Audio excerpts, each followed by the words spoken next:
Welcome to Rogue Frequencies. I'm Olivia. And I'm Matt. We talk about punk music and culture, but not in the way you would expect. We're using all things punk as a way to learn more about individual and collective human growth and development. And today, our disclaimer is a little bit different than the other episodes, because today we are looking at two bands, not an entire scene or subgenre. So we are looking at two bands and their short glimpses of their career as we reflect on human experience and self-discovery. Our discussion is not meant to be critical of them or their work, and it's certainly not definitive.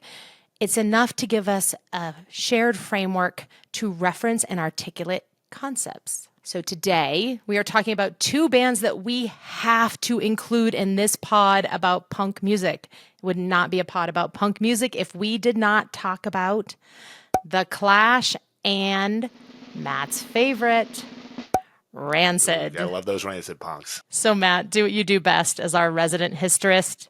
Give us some history and context on these two bands. Yeah, so in order to kind of bring these bands together, what we're going to do is we'll first start with the Clash. Then we're going to take a brief bridge building moment and we're going to check out a band from California called Operation Ivy. All Tim Armstrong Rancid heads out there are going to know Operation Ivy. And then we're going to finish up with Rancid itself. And we kind of just want to talk mainly about the bands today and not so much about the scenes that they come from. So with that, let's hop into the Clash. They're an English punk rock band. They're formed in 1976 by lead guitarist Mick Jones and bassist Paul Simonon, who kind of glom on to this burgeoning punk rock scene in London that starts to round into form in 1975. And by 76, they've got this like core of a band together, but they need a frontman. They need somebody with some juice, some dynamic attitude, because that's what punk was all about, especially in the 70s. Enter Joe Strummer, the lead singer of a local pub rock band called the 101ers, named after this squat that they lived in London. Strummer is unapologetic. He is snarling. He is in your face. He's exactly what Mick Jones is all about. They don't have a drummer, though. So they go out there, they find this guy. His name is Topper Heaton. He's this old kind of hippie. He's young, but he's been around the hippie scene for a long time. He can play pretty much anything. His look is definitely not punk. So they had to change his name. They change his look. But the core of the band, the four, are formed. And they make this band the Clash. Now, a key element to this band that we're going to have to just kind of acknowledge when we think about the history of the Clash is their original manager, a man named Bernard Rhodes.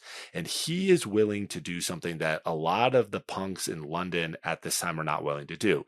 He's willing to push the band in a more creative, experimental direction than this sort of orthodox punk that's already starting to settle in 1977. That's a critical year. I think I've mentioned that a couple times on the pod already. So anyway, the Clash got out there, they rehearse, they do their whole, getting ready for the scene thing at this like little garage slash like storage shed, like really and truly that they dub rehearsals. They spray paint up their own clothes and everything else. They shoot some pictures to get themselves out in promo. And in 1977, using all of their DIY talents, they release The Clash, a self-titled album that immediately explodes on the scene. I mean, they're the real deal. They distinguish themselves because of the fact that not only do they have that like really proto punk sound, but they're also willing to go into topics that were kind of, I don't want to say off limits, but there weren't a lot of bands out there singing about the social injustices, the wars, the colonial politics of the British Empire.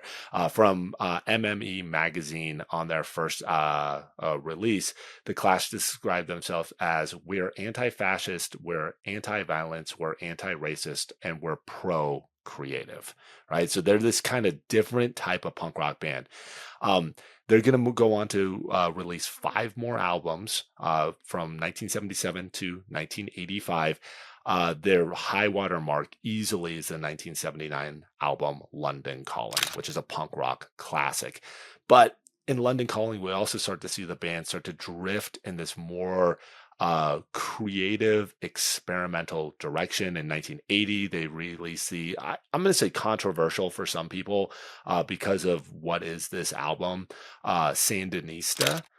Which is a conglomeration of a hip hop and like this jazz fusion, and there's reggae, and there's punk, and there's new wave, and a lot of people are like, what is this? It's also a quadruple LP, so it's pretty long. Um, it's worth talking about that one because that's when the band starts to have this internal tension and conflict. There's a couple different things going on inside of the Clash. One, Joe Strummer's in his bag in terms of creativity and in terms of his willingness to push the envelope in a way that other punk rock bands and other people aren't in the mainstream, I should say, aren't really willing to do. At the same time, you've got Mick Jones, founder of the band, who wants more of a commercialized success. He knows that there's a lot of airplay out there. There's a lot of energy around the band. I mean, at this point in time, not only are like the music industry people noticing the play that the Clash is getting, but there's also this like authenticity to the band. They're described as the only band that matters because of what they are singing about and what they're talking about extensively throughout their catalog. Um, you know, Mick Jones wants to capitalize on that, and he wants to make music that's going to be radio friendly and allow them to have more commercialized success. And this is kind of at odds with Strummer. And then the backdrop of all this, Topper Heaton, this driving rhythmic force for the band, um, is struggling with a very debilitating heroin addiction. And it all kind of comes to a head in the 1982 album Combat Rock. Combat Rock is going to create the two very, well received, well known tracks. The first is Should I Stay or Should I Go? And then the second one is Rock the Casbah. What's interesting about that one is Topper Heaton basically writes that whole song on his own as this like a side warm up project. Every day when they get into the studio, he gets in there before everybody else. He writes this seminal song. By the time that album is released and hits, Heaton is kicked out of the band because of his drug addiction. He's actually living on a beach, and he's telling the other heroin addicts that he's living with when they have this little like radio and it comes on. People are like, I love this song. And he's like, I wrote that song. That's my song. And they're like, no, you're just a drug addict. And he's like, also, I wrote that song though. Unfortunately, the Clash, like by 82, they start to spin out and fall apart. Their last album, which is roundly panned by all, it's got a drum machine. It barely has any of the real members of the band. A lot of it's just Strummer on his own. Is called Cut the Crap. It's not good. It's kind of just a fall apart sort of element. So we have this amazingly like powerfully created and received band from 77 really to 85, and then they're gone. But they create a lot of influence. And one of the bands scenes that is influenced by the Clash and this style of music, this punk rock with this really social justice infused element to it, is a small band in Berkeley, California, right out there in the East Bay, called Operation Ivy. Operation Ivy is part of this local scene called 924 Gilman, which we definitely do not have time to get into, but it's its own this kind of like niche art community of musicians and punk kids who are doing their own thing. And Operation Ivy is by far and away the largest, most nationally renowned band that comes out of that East Bay punk scene in the late 80s. They're fronted by a man named Jesse Michaels. There's a lead guitar, that's Tim Armstrong, who goes by Lint at that time, like the stuff at the bottom of your pocket. And then there's bassist Matt Freeman. These guys are childhood friends, Armstrong and Freeman. And then there's Dave Mello. He's the drummer. And from 1987 to 1989, they take up that punk social justice kind of ska-y type mantle and create this really authentic sound that is really well received, culminates in the creation of their only album, Energy, which gets released, and then the band breaks up. And part of the reason the band breaks up is that Armstrong and Michaels kind of agree This is a lot of work. It's not as much fun as we wanted it to be. Which direction do we want the band to go? It just becomes this like kind of this tension, kind of similar to what we see in the Clash in a lot of ways. So here's this band on the precipice of stardom, and they break up before they really get like known nationally. And I'm only going to bring this up because it kind of matters. This scene, this 924 Gilman scene, with Operation Ivy in it, spawns probably one of the best known punk bands of all time, because a young group hanging out in the audience at 924 Gilman, getting influenced by Operation Ivy, by Armstrong, Freeman, and Mallow, and Michaels, is Green Day. And Green Day comes out of the scene, and in 1994 becomes Green Day with the release of Dookie. So this is a scene generating a lot of noise and stuff.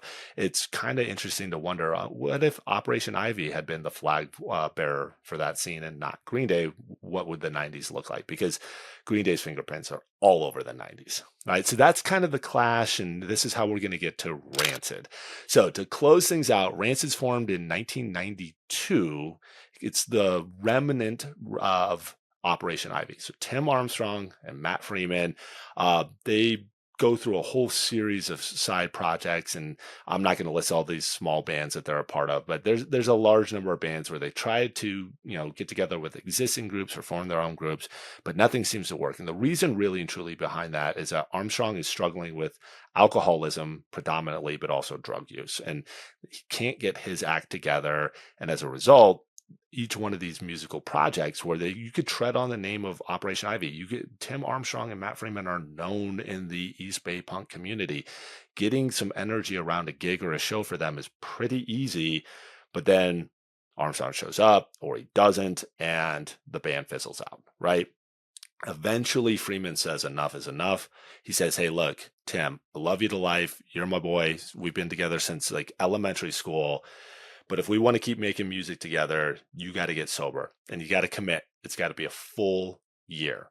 So Armstrong moves into the Salvation Army, and he lives there and works there, picking up, old refrigerators and microwaves and all that sort of stuff. He eventually checks all this history, this personal history, in the song Salvation, where he talks about going out to all these rich neighborhoods and picking up what are other people's junk and looking at it and being like, if I could get one of these appliances, if I could live in one of these houses for a day, like what would that be like, right? Armstrong, 365 days later, shows up at Matt Freeman's house with a guitar. He says, I'm 1 year sober. Let's go. I've got a bunch of songs. Right. And so they start writing, they start, playing together. They form first a trio. Eventually they add another member, Lars Fredriksson, right around the release of their debut 1993 album. And they're off and running. And the blue collar stick to itiveness attitude of Rancid immediately hits with fans and people out there, and eventually Rancid becomes like the band that still stays in the underground but has national exposure in the mid 90s after that explosion of Green Day that we already mentioned. And all throughout their music, they're talking about loyalty and friendship and perseverance and these key elements of their own biography. And I think what's interesting about Rancid is that Rancid never deviates. Like a Rancid song is a Rancid song. Like it right away when you hear it. And almost every single one of their songs over the course of a 10 album span, in some way, shape, or form, deals with this idea of friendship and loyalty and being there for each other. Whether it's your bandmates or people in the scenes or whatever. And it's authentic. Anybody who talks about Tim Armstrong, Lars Fredriksson, or Matt Freeman, the longstanding members of that band, the first thing they talk about is these guys take that ethos really seriously. And I think as we kind of close out on the scene, or the band history, I guess, as it were, is that like, despite the fact that over the years, especially in the 2000s, the members of the band kind of leave to go off and do their own side projects, these very successful side projects, they always come back together and they always continue to make Rancid music. And when they're off doing their own thing, sometimes they do guest spots or whatever, they give each other the space to be creative, to explore what they want to do. Sometimes there's more commercial success. So, Armstrong will write and sell songs that eventually make their way into Garnier shampoo commercials. And he is the driving force behind Pink's early commercial success, believe it or not. And at the same time, he's still got that street cred and all those other things. And everybody in the band is able to go out there, do their side project, come back, cut an album, be Rancid, and never miss a beat. Right. And so I think there's something interesting here when we look at these seminal punk rock bands about how they deal with each other and what that has meant for the punk rock scene. Beautiful. As always, you're incredibly great at taking these. We could talk for hours about the history of these bands, but getting the precision to tee us up for what we want to talk about today. Well, thank you. And first thing I think is important to touch on here is lasting power. What does it take to last, to stick with it? The grit that you need to make it last. And as you're talking about this, hearing the Clash, and they were on the scene so fast, coming in so hot. Today we would call it virality, Yes. a viral video. 100%. And coming on so fast and so hot often leads to a fizzle. It's really hard to maintain because you haven't taken the steps and built the foundation and built the fortitude for the long-lasting nature, which is what we see with Rancid. So we look at Op Ivy, hitting the scene hard, built a scene. There were some cracks in that structure. And blind luck or some amount of knowingness, I guess we don't know right now, but the putting on the brakes and saying, hey, you got to take care of yourself before we can do this thing that Matt did for Tim. And we see Rancid producing over time. And Rancid doesn't really ever hit that stardom of the Clash. Like, I now cannot get Rock the Casbah out of my head. Thank you. You're very welcome. It doesn't have that flashiness, but it has a stickiness because of the do the work on the self, then we can come together and move forward together. Yeah, totally. I think what's kind of interesting there as you talk about that kind of meteoric rise and that sort of stuff, and I'm curious what your thoughts are on this. Rancid had an opportunity to, I'm going to call it breakthrough. In 1994, they write their second studio album, which is really well received. It's called Let's Go. It's like 19 songs long. It's a long album for sure.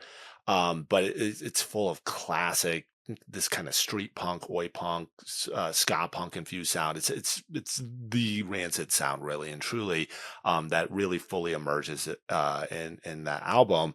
And that coincides with that, like I said, that Green Day moment, but also Offspring writes Smash, and that's another breakthrough album. And Weezer has its Blue album. There's this moment, really kind of this road that was paved by Nirvana that then allows for this kind of alternative punk sound to become more mainstreamed. And in 1994-95, with the breakout successes of those aforementioned bands, there was a time when everybody wanted to get one of these punk rock bands or these ska bands on their label and capitalize on this, had become this commercialized genre all of a sudden. And Rancid had an opportunity to be one of those bands. I think very famously, Madonna was courting Rancid to go onto her label, and there was this full court press.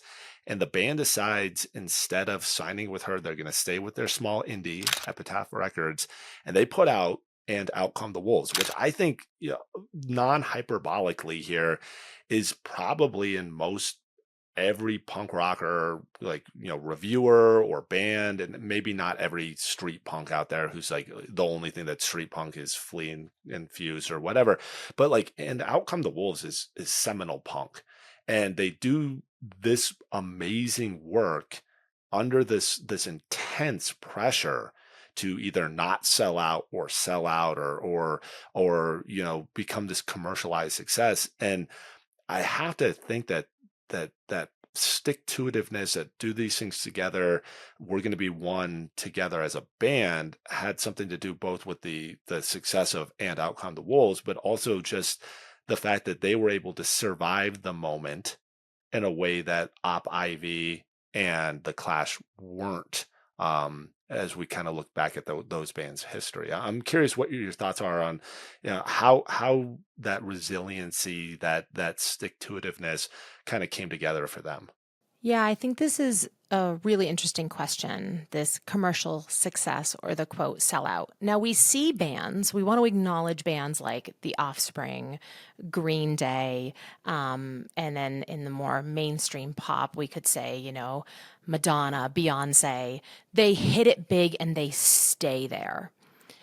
And we think of those bands and we think of them as successful. However, they're quite in the minority of music. I mean, there are millions more one-hit wonders, quote unquote, than there are these bands that stay together. Or if you look at, say, Oasis, they Yeah. went strong for a while. They broke up for a real long time. Now they're out doing a reunion thing. Did they really stay together? Not really. And we saw them devolve in real time in real life. Very hilariously. Very hilariously, for sure. Almost like a real head scratcher of they're back together. Wow, how did they Yeah, reconcile no that kidding. void? I didn't even know they were doing that, but anyway, we digress. Yes. As we record this, as we speak, they are on their reunion tour. So it's actually more rare that you hit it big like this and you stay at this echelon. And more often than not, it's the bands that are maybe not so much the one hit wonders. They're around for a little while. Everybody kind of knows one or two of their songs, but they keep playing, they keep going. And punk is the bread and butter of punk are those bands.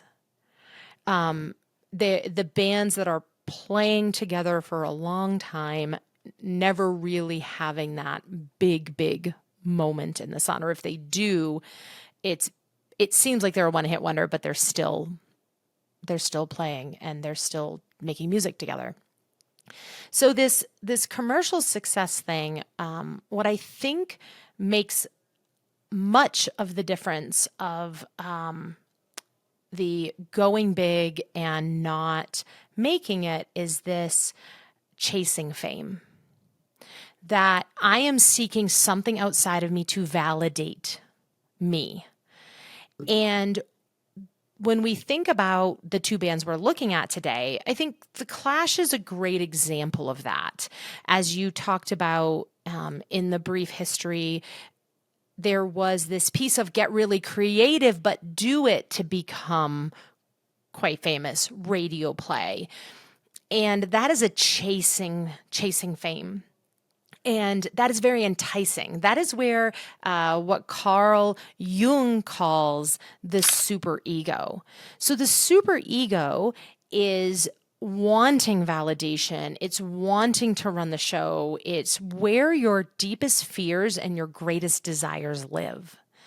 And if you're leading and moving in that place, that's sort of the chasing fame sort of place you can be. I am not saying that any of the members of The Clash necessarily were doing that, but if we look at these bands as metaphors, they look more like a band of superego, chasing something outside of the self to be recognized by society, by others, and get the material fame, the accolades, etc. Yeah, that does. Yeah, that makes sense. I think that's right. I do think that's right about that band. Even if it almost sometimes maybe like an unconscious desire to strive for something else. That's a little bit more. That's a little bit more than what you have right now. Yeah, superego is all unconscious desire. Oh, okay. And superego is never full. So you may get, ooh, we hit it today, but tomorrow you need another hit. Tomorrow you need another hit.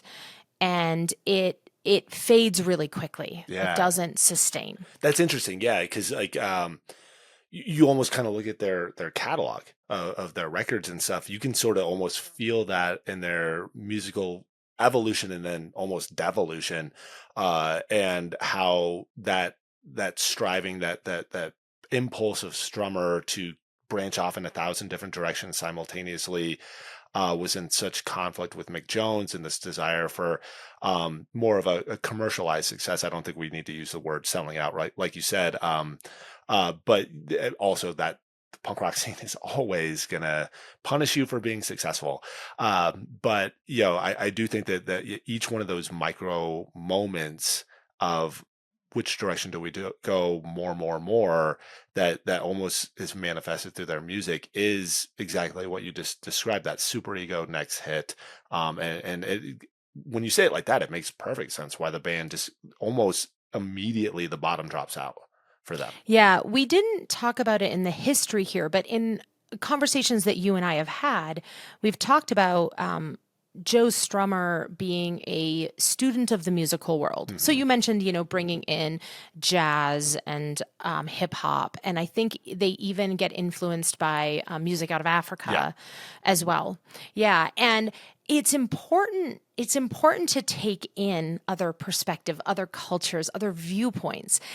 The distinction here that I think is useful to make is when we bring them in to let them permeate our centered, truest self, then we develop a multidimensionality to ourself. Compared with if you bring them in order to become something else. If it's an external seeking, oh, I just need this thing from the outside world. And if I take that and I harness it and I bring it into myself, then I'll be filled. That creates what we see as something unsustainable. And when we compare these two bands, going back to Rancid, this brotherhood piece is a key piece of this because the brotherhood allows you to be you within community and have a gel of community to support you being you. And that's demonstrated so early on in the relationship between Matt and Tim. Go clean yourself up so you can be you. And I'm here for you as a brother, who and how you are at all Right. times. And then they can bring in other influences, but Rancid is always Rancid. I know Right. it's your favorite thing to say. No matter what, a Rancid album is a Rancid album. Yeah. Yeah. A Clash album might be a Clash album, but I'm not always sure if it's a Clash album, Ooh, yeah. Yeah. Say more. right? Yeah. So Yeah. yeah, so they start the when if we're using the Clash as an example of seeking outside of yourself to pull in and fulfill yourself or to get validation, you can morph to the point where you're not identifiable. Yes, yes, 100%. Yeah. I'm thinking again, like, I think the last real, like, oh, definitive, like that's the Clash without any other of these add-ons, like you were just talking about, is London Calling, where they're playing with genre and style, but they're still the Clash, like very easily. And then when you hear Sandinista and Combat Rock later, there are elements of this, like 100%, where you're like, what, I mean, this is spoken word poetry, is this hip hop, this is just like jazz fusion. Their Weather Report could have written this song, which is weird to say about a Clash song, right? But like there's a lot going on there versus like after 95 and Out Come the Wolves hits, and like that definitive Rancid sound is in everybody's ears. They follow it up with an album a couple years later. They take some time off, which becomes a staple of Rancid, to be intentional and thoughtful about what our next step is going to be as a band. They come out with Life Won't Wait, which is recorded primarily in Jamaica. There's a huge ska Rancid infusion, something that Tim Armstrong will talk about in his childhood, his love of ska music, and those English second wave ska bands, the two tone bands.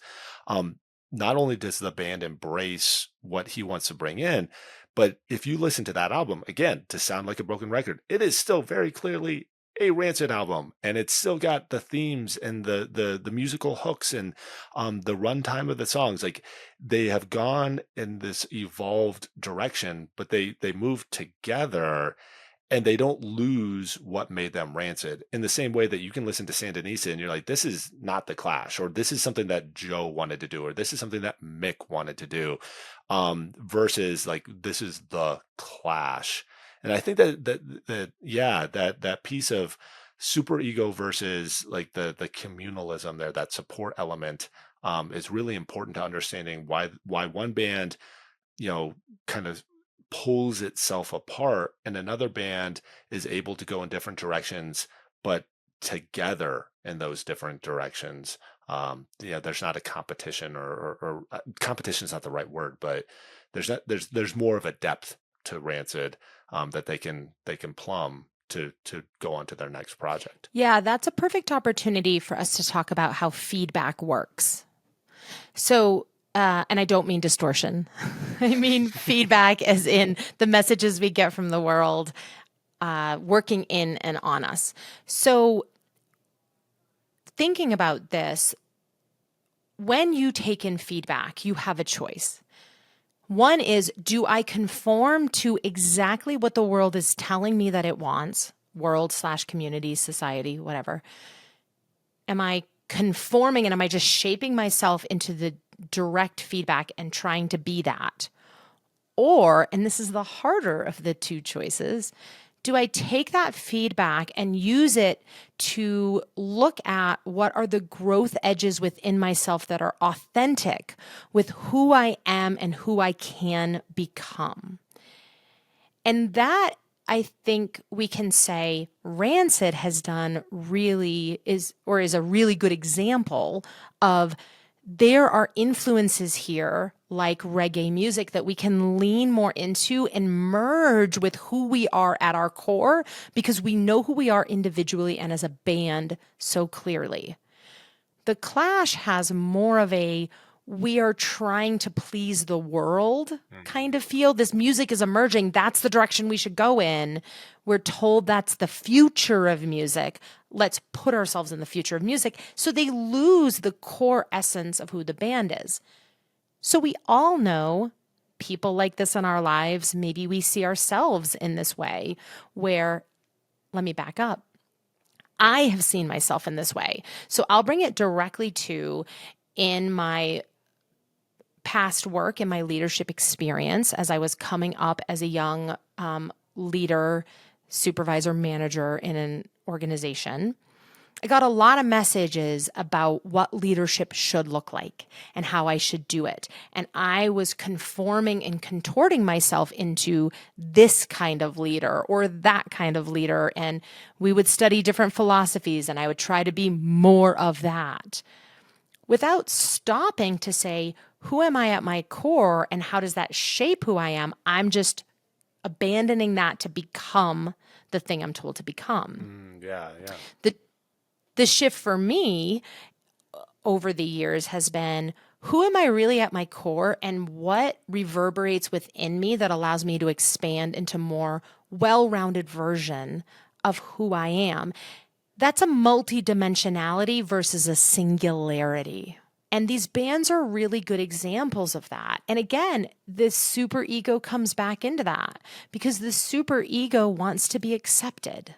It wants to be appreciated. It wants to be seen. And so it manipulates you into saying, if I just act this way, I will be appreciated and valued. But what actually happens is the world sees you wearing a mask, a facade, and there's a bit of rejection.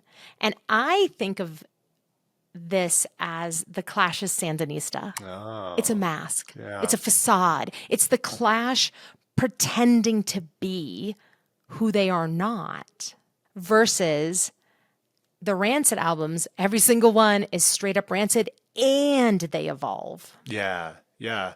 And I think like, all right, so what always brought me to Rancid was that feeling of belonging and togetherness. And I think like, growing up how I did and how I found myself continuously over the course of my teens and 20s gravitating more into, punk rockness and experience it the way I wanted to was this Rancid was like the center of that. Like it was this band that you always felt safe with, that felt like they were writing songs and acting in a way that I always found like I admired, like how I could see Rancid on stage. I admired the risks that they took. Like, it helped that they looked really cool. in the mid 90s. And, when you're a young, impressionable kid like myself, like, when I'm 11, 12 years old and you see Tim Armstrong out there, and this is pre internet days, right? So you had to go get like a Rolling Stone magazine or something. And he's got these long, thin Liberty spikes up. And,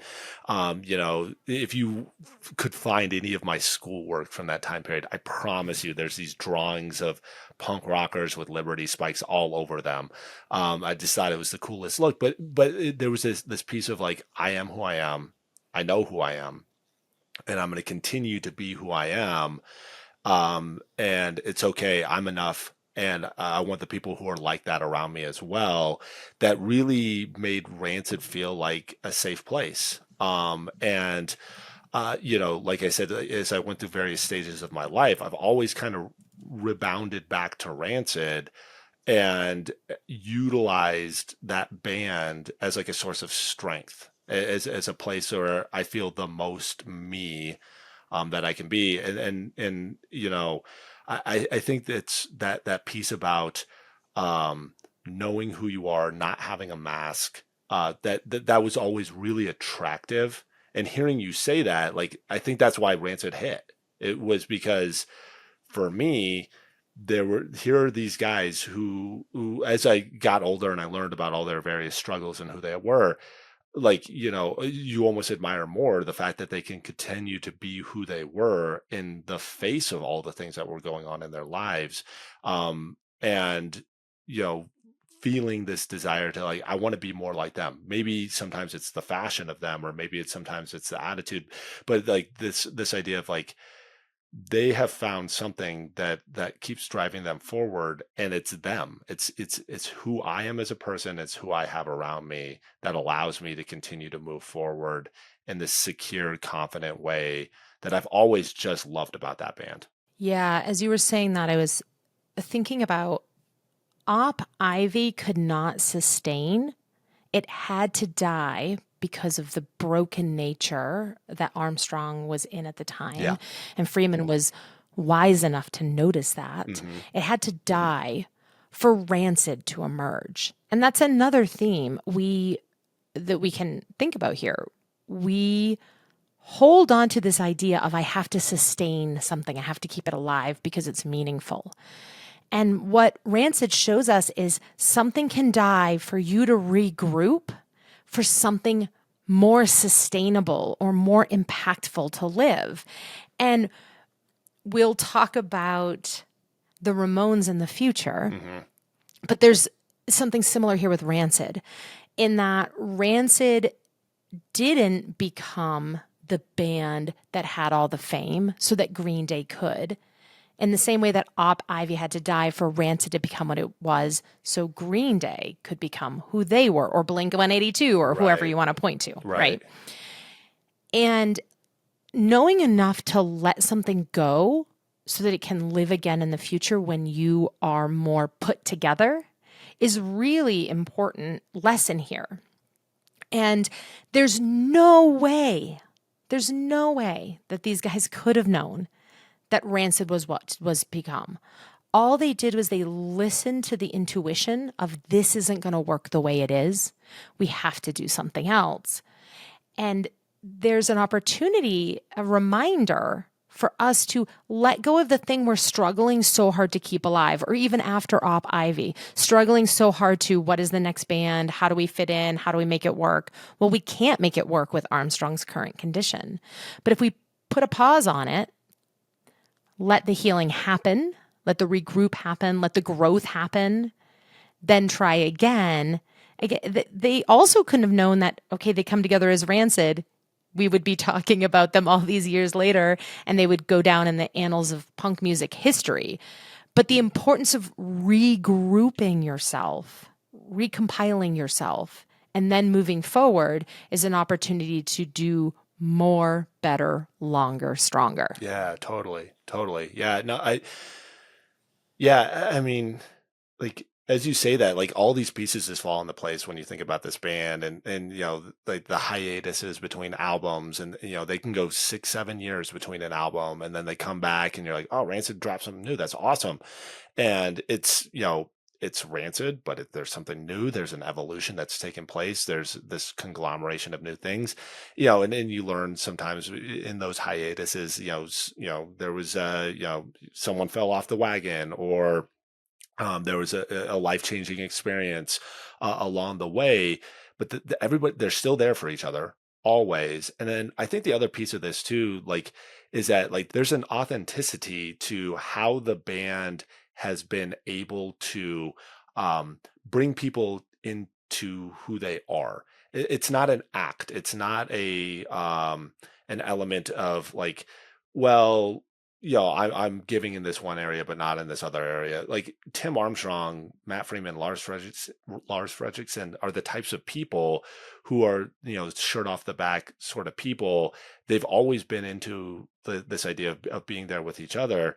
I think like it's worth pointing out in this moment because we talked about selling out and breakout fame and all that sort of stuff, and how that can, drive a wedge or tear somebody apart, or that idea of superego. In the early catalog of Rancid, Tim Armstrong had all of the primary songwriting credits for these songs. So when the band blows up and they start moving records and making some real money, in that moment, it would have legally made sense for Tim. It would have financially made sense for Tim to say, well, I'm the primary on this. The money goes to me. What he did was he split that money with the band 4 ways equally. We're all one unit. Everybody contributed to the success of the band. Everybody gets paid in.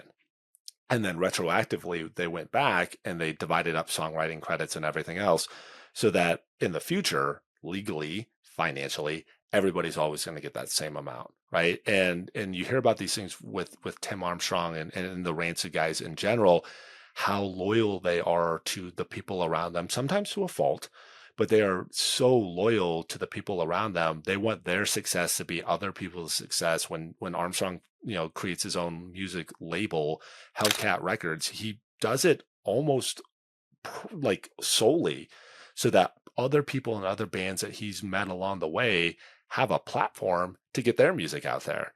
And for him, it was never a money making endeavor. It was always just about like, I wanted to have something for everybody else to record and release on. And that's good enough for me.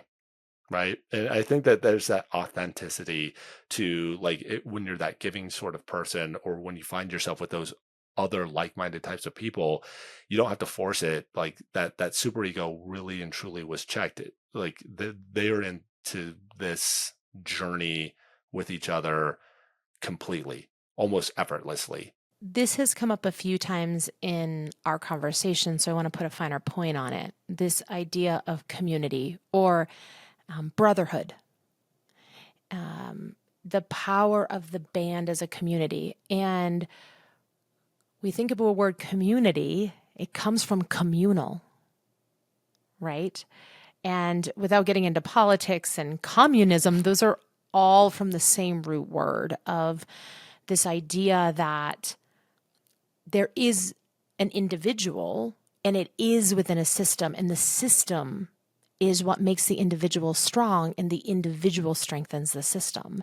And when an individual is down and out, they are not a drain on the system because they are contributing historically or in the future or in other new ways in the present to this community.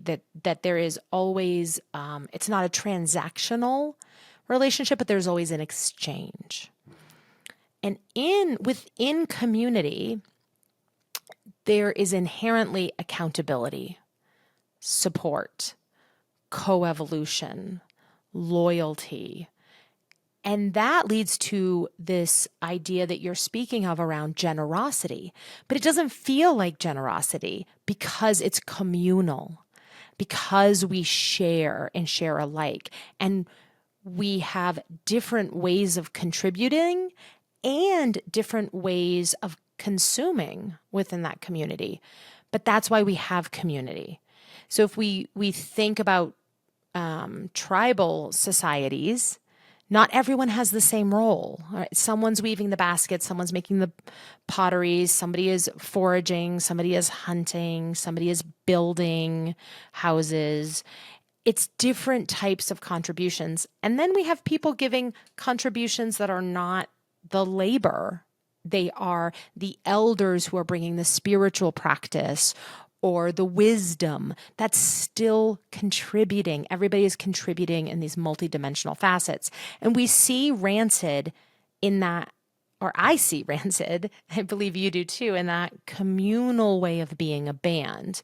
Yeah. So we bring the Clash back in, and what it looks like from the outside that the Clash is operating in is we are a number of individuals working on something together. And individuals are driven by the superego. I am here as me, you are here as you. And when superegos show up together, there is a war of domination, so to speak. So we didn't talk about it here in the history, but I'm going to kick it back to you to tell the vignette of side projects because that relates back to this idea of when the superego gets involved. Yeah, totally. So yeah, we had kind of played with this idea of when you have all these different musicians, these creative people, eventually there's going to become this time when you're gonna, kind of move in a direction different than the others, right? It's natural in that creative space. Um, when we talked about the Clash tried to move into these different areas together, but the impulse wasn't together. It was each individual, like you just described. When Rancid kind of reaches this moment, they've cut 5 albums. We're right around 2000. Um, the band starts to see members moving into these side projects. You've got Armstrong doing the Transplants. You've got Lars Fredriksson and the Bastards. Eventually, Matt Freeman does Devil's Brigade, and then Charger. And throughout this like kind of 2000 to present time period, you have the band in a variety of different settings and with different groups. Experimenting and expanding themselves musically. Tim Armstrong will take on the moniker Tim Time Bomb, and he'll do this kind of folksy, kind of Americana infused style of music where he's taking old punk songs or folk songs or whatever, and he's kind of sometimes literally jazzing them up or punking them up. He's just playing with genre all the time. And then you've got Lars Fredriksson who moves towards like a more street punk, oi sort of classical punk sound. He originally played with this like seminal punk rock band, the UK Subs, and he kind of returns to that. And Matt Freeman, is kind of got this almost like Motorhead sort of rock and roll background that he's able to tap into as well. And the point of this is that like each one of those guys goes off, they do their side projects, but then when they come back, like they come back, right? And I think that's important. And they make Rancid music, and then they give each other permission and space to go and branch back out again as necessary. But like it's almost like they trusted each other that like when you go off and do your thing, like one, we know you're going to come back and we'll make the music the next time. And like I said, they take these hiatuses, sometimes 7 years between albums to explore. But like there's a real trust there. I mean, 7 years is a long time in the history of a band to not cut an album and then come back and cut an album. And there's some lineup change that happens in there as well. They, a drummer leaves, a drummer comes in, and yet still the band continues on. And it almost leaves you wondering or thinking like, what would have happened for the Clash if they had been able to, instead of making Sandinista, um, giving each other the space to leave and come back. And then the other part about this that I know we talked about that I think is kind of interesting is that, when the Clash finally break up and Mick Jones is doing his own independent project, Joe Strummer's not with a band at that point in time.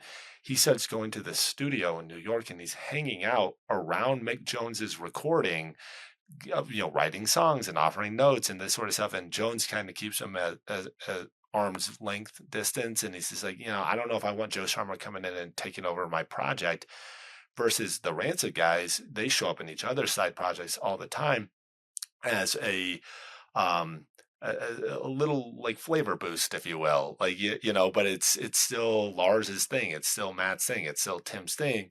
You know, they're just bringing each other in because they genuinely enjoy having each other there, and it comes across. But yeah, there's this element of trust and understanding the dynamic that is so present in that band. And again, it's another thing that kind of draws you to Rancid, or at least draws me to Rancid, is this you know, space that is made for your authentic self, right? And this trust that you can be you, and there's also space for all of us together.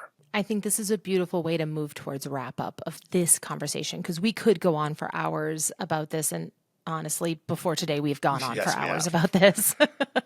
And the piece here that brings it all together is in looking at Rancid, as you were describing it, I want to provide a little reframe. Not you're here and then you're going off and doing another thing, but they exist simultaneously.